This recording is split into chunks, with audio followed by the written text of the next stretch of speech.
Bago po tayo magsimula ay pahingi naman po ako ng inyong like. Maraming salamat. Sa 5 oras na nalalabi para magsimulang muli ang ikatlong senaryo ay makikitang umalis na din sina Hilyong Sangao at Huiwon para sa kanilang gagawin na inatas sa kanila ni Kim Duk-ja. Sinabi pa sa kanila ni Kim Duk-ja na simula daw sa oras na iyon ay ang magiging kalaban nila ay ang oras kaya kailangan nilang magmadali. Kailangan nga daw nilang gumalaw na agad bago pa malaman ng Landlord Coalition ang ginagawa nila. Dagdag pa ni Kim Duk-ja na kailangan nga daw niya si Sangao at Huiwon para dalhin si Hilyong sa platform number 4. At dito nga ay sa pag-akyat ng tatlo sa sunod na palapag ay agad naman silang binapansin ng mga tao na nasa loob ng green zone na nagtataka. Sa stance na ito ni Huiwon ay halatang handa na ito sa isang laban na makikita na nga natin dito na tuloy-tuloy ang lakad ng tatlo na parang walang naririnig. Habang papalapit naman ang tatlo ay napansin ng mga tao sa green zone ang tuloy-tuloy na paglapit ng hindi kilalang mga tao sa kanila, kaya naman nakaramdam na ang mga ito ng takot na parang may idea na ito sa binabalak sa kanila ng di nila kilalang mga individual. Kaya naman agad nilang tinanong kung sino ang tatlo at sinabing lumayo at wag lumapit sa kanila ng may boses na nanginginig. Ngunit tuloy-tuloy pa rin nga ang lakad ng tatlo hanggang marating na ni Huiwon ang green zone at sinabing patawarin na lamang siya, kasunod ang pagporma ng pagbanat sa mga nasa loob ng green zone na tinungo. Sa ibang panel naman ay pinakita ang dalawang ito habang nagmamadali din sa pag-akyat sa isang hagdan. Habang umaakyat ay hiningi ni Yeonsong ang atensyon ni Kim Duk-ja na agad namang narinig ng ating bida. Sa tuloy nilang pagtakbo paakyat ay malungkot na sinabi ni Yeonsong na hindi daw siya sigurado sa kanyang gagawin na ikinagulat ng ating bida. Sinabi pa ni Yeonsong na ang iba nga daw ay umaasa sa kanya para gumana ang plano ngunit siya nga daw ay nag-aalala dahil hindi niya alam kung magagawa niya ang kanyang part. Hindi doon makapaniwala si Kim Duk-ja na nasabi pa sa isip na bakit iyon naiisip ng lalaki gayon siya ang sentro ng operation nila. Sa walang hintungang takbo na ito bunsod ng pagmamadali ay sinabi ni Kim Duk-ja kay Yeonsong na magiging maayos nga daw ang lahat, dahil alam daw talaga niya na mapagkakatiwalaan ito at hindi siya bibiguin. Habang humahabol naman itong si Yeonsong ay tumawa na lamang sa sinabi ng ating bida at nagpasalamat sa narinig. Dahil sa totoo nga lang daw ay yun nga daw ang unang beses na may taong pinagkatiwalaan siya. Dagdag pa ng lalaki na wala nga daw ni isa ang nagtiwala sa kanya kahit nga daw noong nasa army pa siya. Sa nasabing iyon ay bahagyang nagulat ang ating bida at nasabi sa isip na hindi daw niya maisip na nabasa niya iyong sinabi ni Yeonsong sa TWSA. At sa mga sinabi naman ni Yeonsong sa ating bida ay sinabi din ni Kim Duk-ja dito na gusto din daw niyang makarinig pa ng mas maraming kwento tungkol sa kanya, na talaga namang nagustuhan ni Yeonsong base sa kanyang mukhang ito. Napahinto pa nga ito sa pagtakbo dahil parang nabigla sa narinig at sinabi sa ating bida na may iba daw siyang nararamdaman kapag kausap niya ito, na parang nga daw kilala siya ng ating bida ng matagal ng panahon. Sa itsura naman ni Kim Duk-ja ay nabigla ito sa sinabi ni Yeonsong. Kasunod noon ang anunsyo ng system na sinasabing si Yeonsong nga daw ay nagsisimula ng mag-open up sa ating bida at ang pagkakaintindi nga daw niya dito ay tumaas ng malaki. Habang nag-aabang pa nga nang sasabihin si Kim Duk-ja na sabihin ni Yeonsong ay nasabi niya sa kanyang isip na hindi daw yun ang gusto niya talagang sabihin, pero yun ang naisip ng lalaki na parang sabik magkaroon ng tinatawag na best friend. Kaya heto ang lalaking si Yeonsong na parang sabik na magkaroon ng tunay na kaibigan. Sa pagkasabi pa nitong ang nasabi daw niya ay talagang hindi niya maipaliwanag ngunit iyon ang nararamdaman niya. At dahil nga nasa bungad na sila ng hagdan ay biglang may tumawag sa kanila dito na sinasabing Jung-yok's friend. Pagkarinig nilang ganon ay tuluyan na silang tumapak sa palapag at tinungo ng tingin ng isang Alepors ni Pildo, na may hawak pang babae na hostage at nagtanong sa dalwa nating bida kung naandon sila para makipagkasundo. Tinanong pa nga ng gorilyang nakaputi na ito kung bakit sila lamang dalwa at kung nasaan ang iba nitong kasama. Ang babae naman ay grabe na ang takot sa itsura nitong parang mawawala na sa sariling katinuan habang humihingi ng tulong sa ating mga bida. Nang walang kibo sina Yeonsong at Duk-ja ay agad na sinabi ng gorilyang nakaputi na wag isipin ang babae dahil yun nga daw ang napapala ng mga taong ayaw ibenta ang kanilang room sa kanila. Ilang sandali pa ay napansin ni Kim Duk-ja ang galit na unti-unting nabubuo sa loob ni Yeonsong, at sa galit na mukha niyang ito ay matapang niyang sinabi sa mga gorilya na pakawalan ang babae ngunit tinuwanan lamang siya ng mga iyon. Sa ginawang iyon nga na pagsita ni Yeon-song ay nagalit ang mga gorilyang ito at habang palapit ay hinawakan na din nila ang kanilang mga sandata, habang maangas na sinabi kay Yeon-song kung sino daw ba ito at sino siya sa tingin niya para utusan sila ng ganoon. Sa galawan nga na iyon ng mga gorilya ay naghanda na rin sina Yeon-song at Kim Duk-jo sa pagtingin ni Yeon-song kay Kim Duk-jo, na parang humihingi ng permiso at si Kim Duk-jo naman ay agad na nakuha iyon at tumango. Kasabay noon ang pag-anunsyo ng system na sinasabing si Yeon-song nga daw ay gustong magbigay ng hustisya sa kanyang malayang kagustuhan. Kasunod noon ang pag-anunsyo na naman ng system na sinasabing ang attribute ni Yeon-song ay malapit ng maging handa sa pamumukadkad. At dito nga ay makikitang lumalabas na ang aura ng hustisya mula kay Yeon-song na nasa sabik ng lumabas. Kasunod noon ay tinanong ni Kim Duk-jo sa sarili kung sisimulan na din ba daw niya. Kailangan nga daw niya na mapataas ang kanyang stats ng paunti-unti dahil kakailanganin niya ng coins mamaya.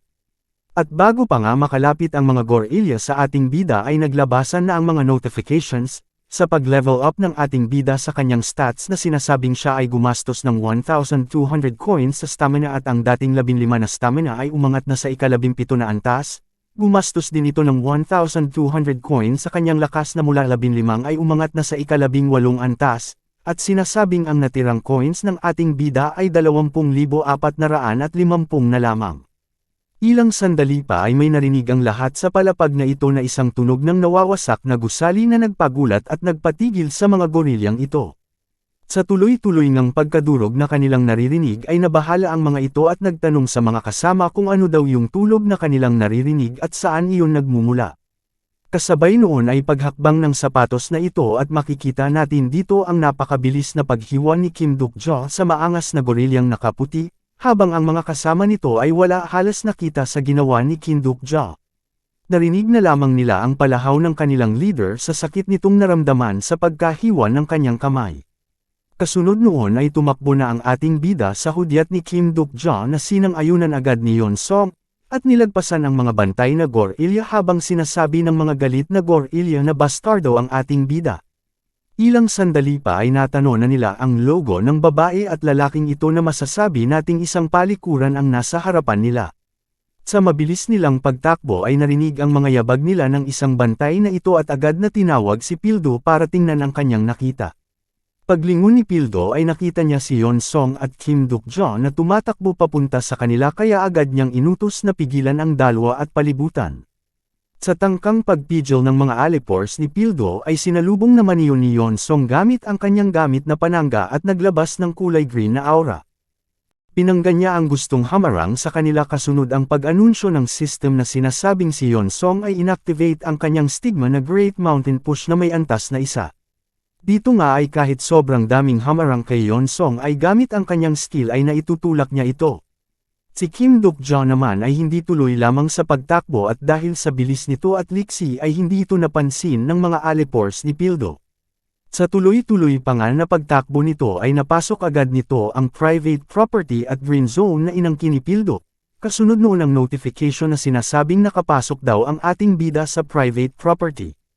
Kasunod din noon ang pag-activate ng stigma na militarized zone na may antas 4 na pag-aari ni Pildugang. At dito nga ay makikitang naglabasan na ang mga nakakatakot na towers na likha ng militarized zone. Ang ating bida naman ay tuloy lang sa pagtakbo habang makikita ang paghahanda ng mga tower para paputukan ito, ngunit parang hindi nga yun iniisip ng ating bida at tuloy parent sa pagtakbo hawak naman ang nagngangalit na Unbreakable Faith Sword. Napansin naman agad iyon ni Yeon-song Lee dahil sa napakaliwanag na ilaw kaya nag-alala ito at tinawag si Kim Duk-jo, at walang ano-ano'y hinagis niya ang kanyang shield patungo kay Kim Duk-jo na para bang may iisang isip ang dalawa para maging ganto ka-coordinate. Sa sapat na lakas na paghagis na iyon ni Yeon-song sa shield ay kitang-kita pa nga ang hangin na nabubuo dulot ng pag-ikot nito patungo kay Kim Duk-jo. Nagtuloy-tuloy nga ito papasok ng private property kung saan naruroon si Kim Duk-jo. Dito naman ay habang grabe na ang pagkulay pula ng nasa harapan nito tanda ng paputok na talaga ang napakaraming tower, ay sinikap ni Kim Duk-jo na talagang masalo ang shield para gawing protection sa parating na energy blast. At sa pagpreno nga niyang ito agad namang tumama ang sabay-sabay na energy blast na pinakawalan ng mga tower.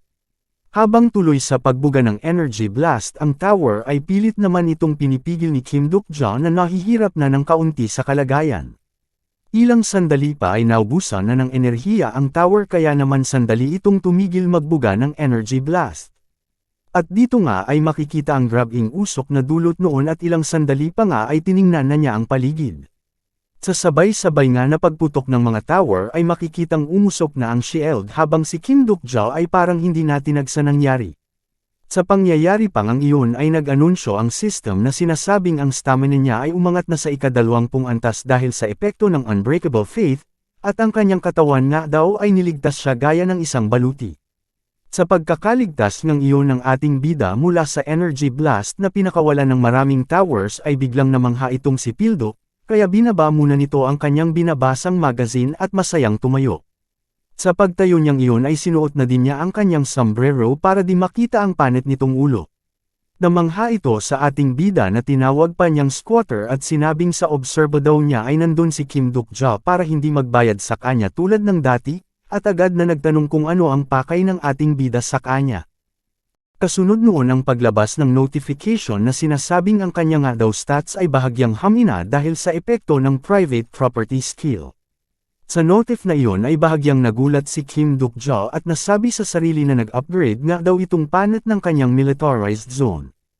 At sa tanong na nga ni Panet ay sinagot iyon ni Kim Duk-ja na napagdesisyonan na daw niya na wag nang maging squatter. Sa narinig na sinabing iyon ni Kim Duk-ja ay napatawa itong si Panet at sinabing maganda daw yun. At nagtanong ulit kung ang plano na ba daw niya ay kunin ang kanyang pag-aaring lugar. Pagkasabi niyang ganoon ay lumabas ang notification na sinasabing ang mga maliliit nga daw na turrets ni Pildo ay naghahanda para magpaputok ng may mas pinalakas na magic bullets. Kasunod ng anunsyong iyon ay agad iyong napansin ng mapagmatsyag na si Yeon-song na nanlaki pa nga ang mga mata sa pag-aalala. At dito nga ay makikita na ito na mabilis na tumatakbo papunta sa ating bida habang patuloy parent sa paghahanda ang maliit na turret. Ilang sandali pa ay sabik na sinabi ni Pildi ba mamatay na ang ating bida, kasabay noon ang pagtawag sa kanya ng isang individual na parang nag-aalala sa isang bagay. Ang ating bida naman ay nagulat din sa di inaasahang pagdating ng iba pang alipors ni Pildugang. Nagtaka pa nga ito dahil sa ang mga dumating ay may mga hiwa sa iba't ibang part ng kanilang katawan, na nasabi pa niya sa sarili na yun nga daw ay kagagawa ng isang sobrang talim na bagay na talaga namang hindi pwedeng maging gawa ng kanyang mga tropa. Nang makalapit na nga dito si Yeon-song sa ating bida ay tinanong agad nito si Kim Duk-ja kung ayos lang ito habang nagtataka din sa biglaang nagyari. Ang mga lalaking sugatan namang ito ay agad na nagsumbong kay Panet na sinasabing ang may gawa nga daw sa kanila noon ay isang batang samurai na pinagtakhan naman ni Panet kung sinong iyon. Sa pagtipon-tipon ng mga guerrilla at bahagyang pagtigil ng turret sa pagpaputok ay agad na sinabi ni Kim Duk-ja kay Yeon-song na gawin na daw niya. At pinakita nga dito si Kim Duk-ja na punong-puno ng pagtitiwala kay Yeon-song na makikitang nakangiti pa. At sinabi pang ibigay na daw niya ang impyerno na hinahanap ng mga gurilyang talaga namang nagtipon pa. At dito nga ay makikitang nagsimula na si Yeon-song sa bahagyang pagtaas ng kanyang isang kamay at pag-imagine ng isang bagay sa kamay nito. At dito nga ay nagliwanag na ang kamay nito na tinikom na niya para magganda para sa isang atake na kanyang gagawin. Kasabay noon ang pag-anunsyo ng system na sinasabing ang attribute nga daw ni Yeon-song Lee ay namumukadkad na. At dito nga ay nararamdaman na ni Yeon-song ang napakalakas na enerhiya na unti-unting naiipon sa kanyang kamay na tila ba isang nicho sa isang bomba na unti-unti nang nauubos. Dito naman ay malinaw na napapanood ni Kim Duk-ja ang paggaanda ni Yeon-song sa kanyang atake, na sinasabi pa sa sarili na ang operation nga daw nila ay plano talagang may palabas ang attribute ni Yeon-song at ang napapanood nga daw ay talagang nakakamangha.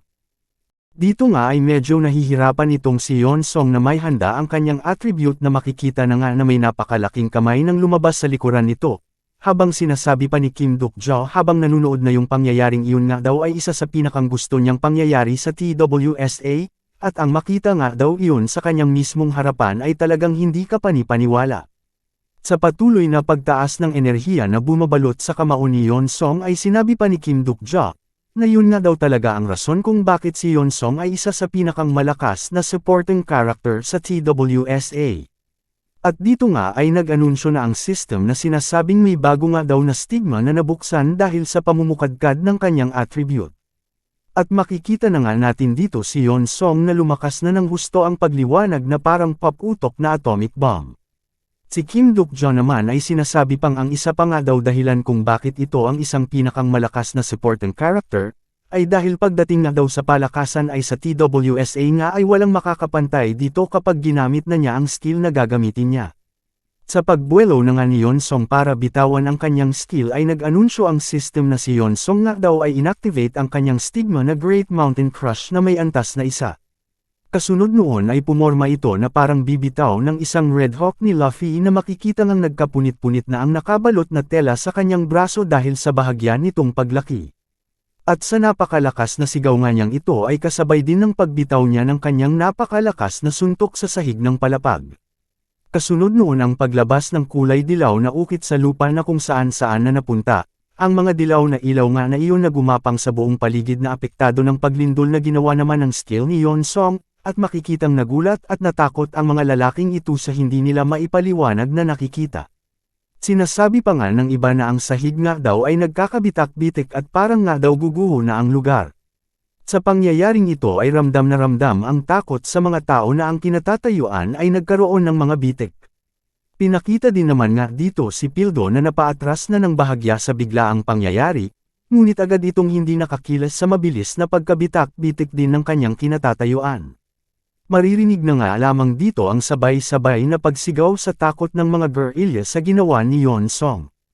Dito nga ay tuluyan ng bumigay ang lugar na makikita pa nga natin dito habang nahuhulog si Pildogang, kasabay ang paglabas ng notification na sinasabing ang green zone nga daw ay nasira na at ang private property ni Pildogang ay na-demolish. Habang nagpapatuloy nga sa pagbagsak ang lugar na kinaroroonan ni Pildo ay pinakita naman dito si Kim Duk-jo at Yeon Song na pinagmamasdan na lamang ang nagiging resulta ng kanilang operation. Nang masigurado nga ang tagumpay ay napaupo na itong si Yeon Song dahil sa pagod sa pagpapalabas sa kanyang stigma habang si Kim Duk-jo naman ay tuloy sa pagmamasid sa nangyayari. Ilang minuto pa habang inaante ang pinakang resulta ng ginawa ni Yeon Song ay tinawag nito si Kim Duk-jo. Niuinggan naman agad iyon ni Kim Duk-jo dahil sa sinabi pa ni Yeon Song na sinabi daw ng ating bida sa kanya na gusto niyang marinig ang istorya ng kanyang buhay kapag iyon ay natapos na. At dito nga habang hinihingal pa ito ay sinabi na siya din daw, gusto din daw niyang marinig ang istorya ng kanyang buhay dahil gusto pa nga daw nitang mas makilala pa si Kim Duk-jo. Nang masabi pa nga niya iyon ay nakita ni Kim Duk-jo na nakangiti ito na parang hindi na makapaghintay sa araw na iyon. Sa pagtingin namang ito ni Kim Duk-jo ay bahagya itong napahinto dahil hindi makapaniwala na ang supporting character nga daw sa nobelang kanyang nabasa ay interesado sa istorya ng kanyang buhay. Sa napakalalim nga na naging butas na ito dulot ng ginawa ni Yeon Song ay maririnig ang sagot ni Kim Duk-jo na aantukan nga lang daw siya sa kwento ng buhay niya. Tumawa naman doon si Yeon Song at sinabing kahit nga daw ganoon ay gusto pa rin niya iyon marinig. Sa usapan namang iyon ay sinasabi na parang iba ang pakiramdam ni Kim Duk-jo na nasabi niya sa kanyang sarili. Ilang sandali pa ay naputol na ang pag-uusap ng dalawa dahil sa pagdaing ng mga tao mula sa malalim na butas at paghingi ng tulong ng mga tao doon. Kaya naman nilapitan na ni Yeon Song at Kim Duk-jo ang butas na pinagmumula ng boses.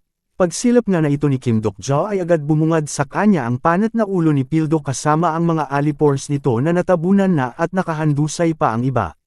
Habang pinagmamasdan pa nga nila ang mga greeting ito ay sinabi ni Kim Duk-jo kay Yeon Song na bago nga daw nila gawin ang pinag-usapan nila ay kailangan muna nilang tapusin ang kanilang sinimulan.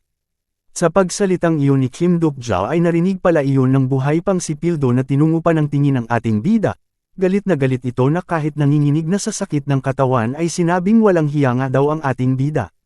Pinagmamasdan naman iyon ng ating bida dahil parang hindi pa nga ito nawawalan ng pag-asa.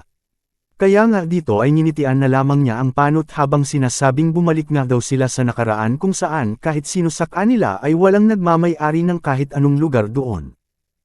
Pagkatapos po noon ay doon na din po muna nagtatapos ang ating episode. Ang nakikita naman po ninyo ay ang ating susunod na episode. Shoutout na din po sa mga lodi kung tunay na ito humayo po kayo at magpakarami.